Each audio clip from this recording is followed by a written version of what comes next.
Home, a short story by Hilaire Belloc, first published in 1911 in a book called On Something.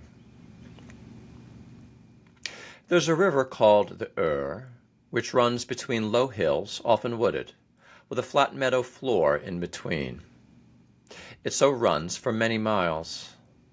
The towns that are set upon it are for the most part small and rare, and though the river is well known by name, and though one of the chief cathedrals of Europe stands near its source, for the most part it is not visited by strangers. In this valley one day, as I was drawing a picture of the woods, I found a wandering Englishman who was in the oddest way. He seemed, by the slight bend at his knees and the leaning forward of his head, to have no very great care how much further he might go.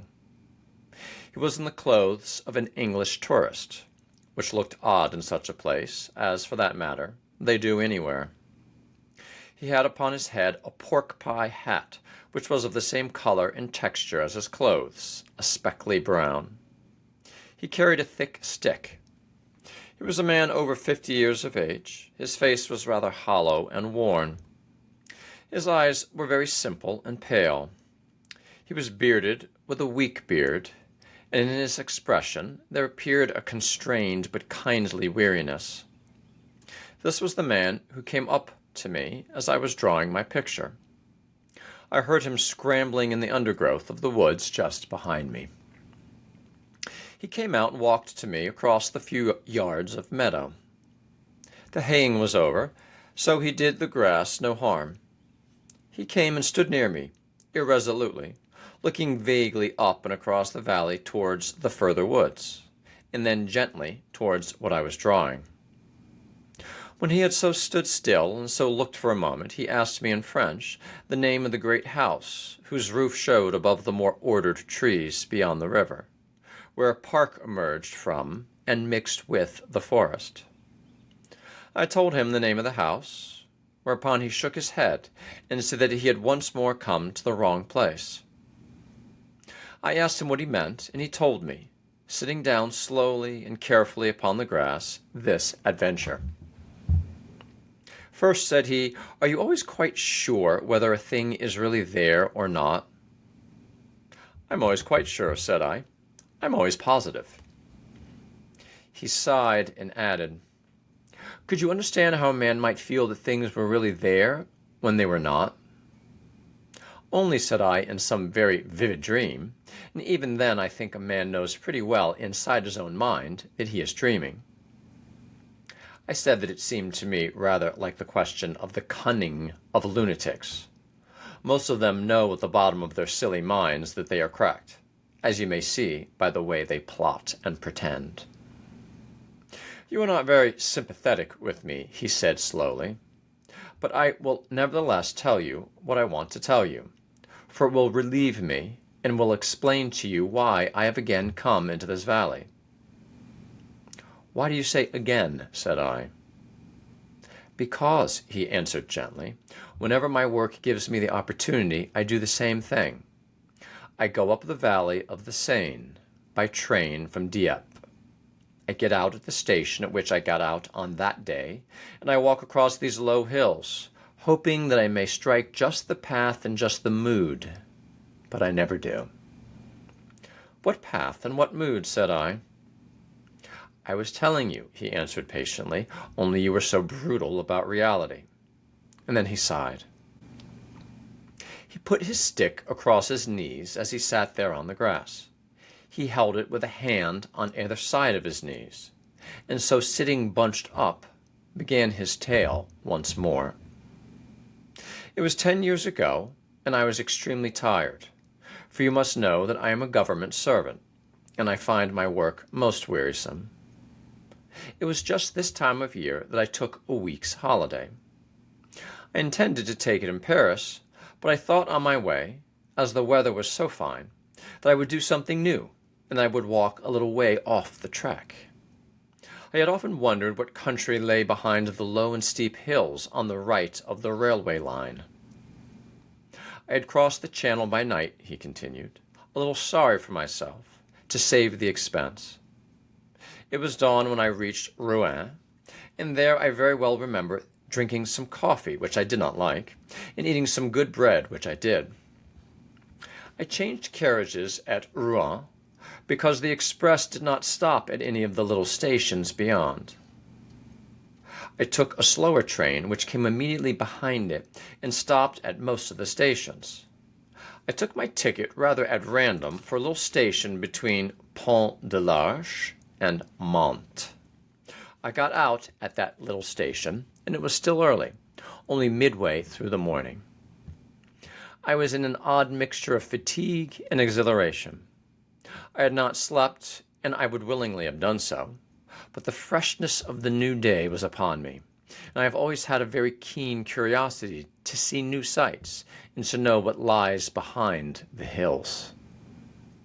The day was fine and already rather hot for June. I did not stop in the village near the station for more than half an hour, just the time to take some soup and a little wine. Then I set out into the woods to cross over into this parallel valley. I knew that I should come to it and to the railway line that goes down it in a very few miles. I proposed when I came to that other railway line on the far side of the hills to walk quietly down it as nearly parallel to it as I could get, and at the first station to take the next train for Chartres, and then the next day to go from Chartres to Paris. That was my plan. The road up into the woods was one of those great French roads which sometimes frighten me, and always weary me by their length and insistence. Men seem to have taken so much trouble to make them, and they make me feel as though I had to take trouble myself. I avoid them when I walk. Therefore, so soon as this great road had struck the crest of the hills and was well into the woods, cutting through them like the trench of a fortification, with tall trees on either side, I struck out into a ride which had been cut through them many years ago and was already half overgrown, and I went along this ride for several miles.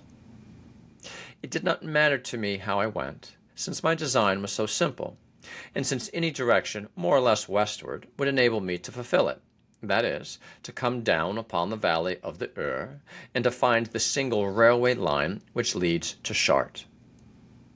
The woods were very pleasant on that June noon, and once or twice I was inclined to linger in their shade and sleep an hour. But note this clearly, I did not sleep. I remember every moment of the way, though I confess my fatigue oppressed me somewhat as the miles continued. At last, by the steepness of a new descent, I recognized that I had crossed the watershed and was coming down into the valley of this river. The ride had dwindled to a path, and I was wondering where the path would lead me when I noticed that it was getting more orderly. There were patches of sand, and here and there a man had cut and trimmed the edges of the way. Then it became more orderly still. It was all sanded, and there were artificial bushes here and there. I mean bushes not native to the forest. Until at last I was aware that my ramble had taken me into someone's own land, and that I was in a private ground. I saw no great harm in this, for a traveler, if he explains himself, will usually be excused. Moreover, I had to continue, for I knew no other way, and this path led me westward also.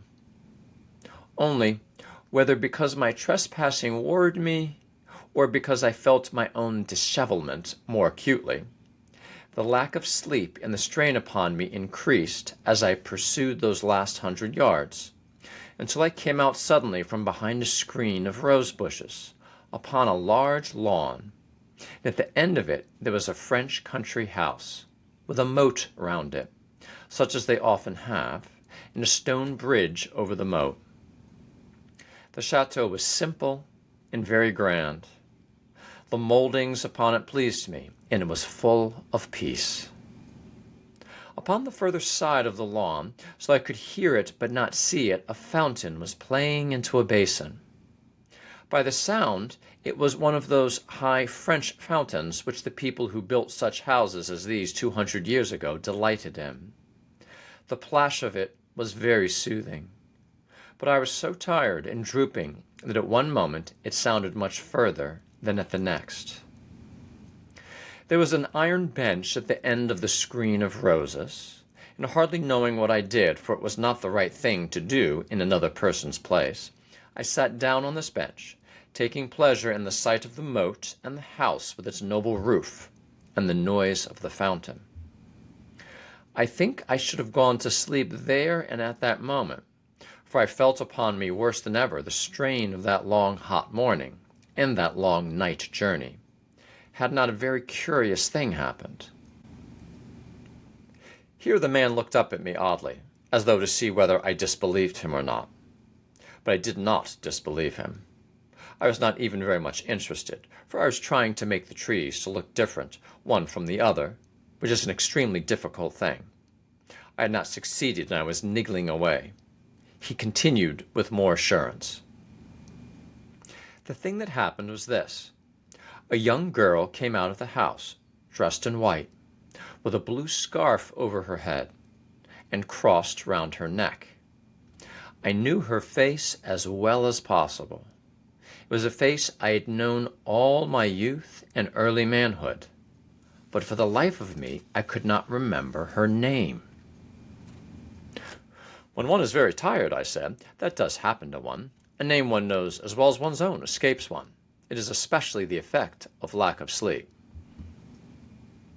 It is, said he, sighing profoundly.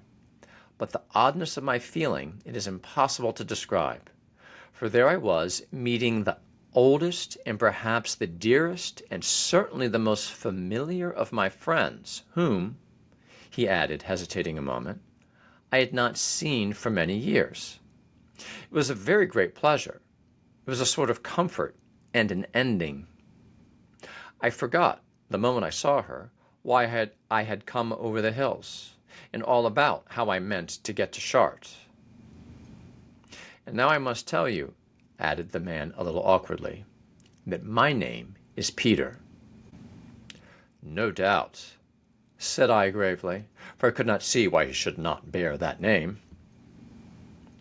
My Christian name, he continued hurriedly. Of course, said I, as sympathetically as I could. He seemed relieved that I had not even smiled at it. Yes, he went on rather quickly. Peter. My name is Peter. Well, this lady came up to me and said, Why, Peter, we never thought you would come. She did not seem very much astonished, but rather as though I had come earlier than she had expected. I will get Philip, she said. You remember Philip? Here I had another little trouble with my memory. I did remember that there was a Philip, but I could not place him. That was odd, you know. As for her, oh, I knew her as well as the color of the sky. It was her name that my brain missed, as it might have missed my own name or my mother's. Philip came out as she called him, and there was a familiarity between them that seemed natural to me at the time, but whether he was a brother or a lover or a husband or what, I could not for the life of me remember. You look tired, he said to me in a kind voice that I liked very much and remembered clearly. I am, said I, dog-tired. Come in with us, he said, and we will give you some wine and water. When would you like to eat? I said I would rather sleep than eat. He said that could easily be arranged. I strolled with them towards the house across that great lawn, hearing the noise of the fountain, now dimmer, now nearer. Sometimes it seemed miles away, and sometimes right in my ears. Whether it was their conversation, or my familiarity with them, or my fatigue, at any rate, as I crossed the moat, I could no longer recall anything save their presence. I was not even troubled by the desire to recall anything. I was full of a complete contentment.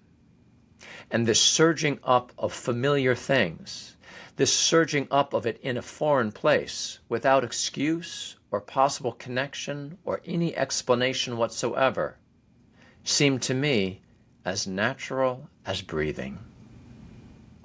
As I crossed the bridge, I wholly forgot whence I came or whither I was going. But I knew myself better than ever I had known myself, and every detail of the place was familiar to me. Here I had passed, I thought, many hours of my childhood, and my boyhood, and my early manhood also. I ceased considering the names and the relation of Philip and the girl. They gave me cold meat and bread and excellent wine, and water to mix with it, and as they continued to speak, even the last adumbrations of care fell off me altogether, and my spirit seemed entirely released and free. My approaching sleep beckoned to me like an easy entrance into paradise. I should wake from it quite simply into the perpetual enjoyment of this place and its companionship. Oh, it was an absolute repose. Philip took me to a little room on the ground floor fitted with the exquisite care and the simplicity of the French. There was a curtained bed, a thing I love. He lent me night clothes, although it was broad day, because he said that if I undressed and got into the bed, I should be much more rested. They would keep everything quiet at that end of the house, and the gentle fall of the water into the moat outside would not disturb me. I said, on the contrary, it would soothe me, and I felt the benignity of the place possess me like a spell. Remember that I was very tired and had not slept for now 30 hours. I remember handling the white counterpane and noting the delicate French pattern upon it, and seeing at one corner the little red silk coronet embroidered, which made me smile. I remember putting my hand upon the cool linen of the pillowcase and smoothing it. Then I got into that bed and fell asleep. It was broad noon, with the stillness that comes of a summer noon upon the woods. The air was cool and delicious above the water of the moat, and my windows were open to it. The last thing I heard as I dropped asleep was her voice calling to Philip in the corridor. I could have told the very place. I knew that corridor so well. We used to play there when we were children. We used to play at traveling, and we used to invent the names of railway stations for the various doors. Remembering this, and smiling at the memory, I fell at once into a blessed sleep. I do not want to annoy you, said the man apologetically, but I really had to tell you the story, and I hardly know how to tell you the end of it. Go on, said I hurriedly, for I had gone and made 2 trees, one exactly like the other, which in nature was never seen, and I was annoyed with myself. Well, said he, still hesitating and sighing with real sadness, when I woke up, I was in a 3rd-class carriage. The light was that of late afternoon, and a man had woken me by tapping my shoulder and telling me that the next station was Chartres. That's all. He sighed again. He expected me to say something, so I did. I said without much originality, "You must have dreamed it." "No," said he, very considerably put out. "That is the point. I didn't. I tell you I can remember exactly every stage from when I left the railway station in the Seine Valley until I got into that bed." "It's all very odd," said I. "Yes," said he, "and so was my mood. But it was real enough. It was the 2nd or 3rd most real thing that has ever happened to me. I am quite certain that it happened to me." I remained silent and rubbed out the top of one of my trees so as to invent a new top for it, since I could not draw it as it was. Then, as he wanted me to say something more, I said, "Well, you must have got into that train somehow." "Of course," said he. "Well, where did you get into that train?" "I don't know." "Your ticket would have told you that."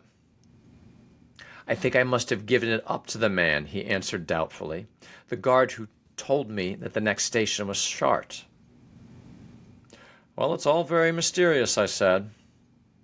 Yes, he said, getting up rather weakly to go on again.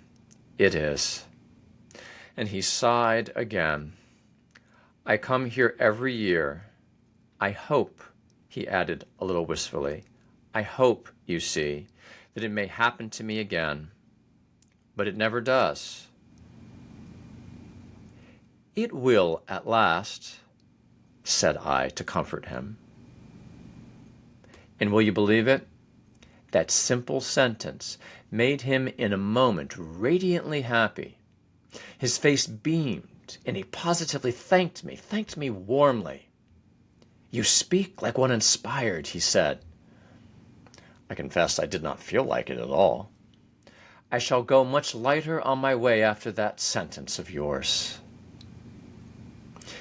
He bade me good-bye with some ceremony and slouched off, with his eyes set toward the west and the more distant hills. Home by Hilaire Belloc.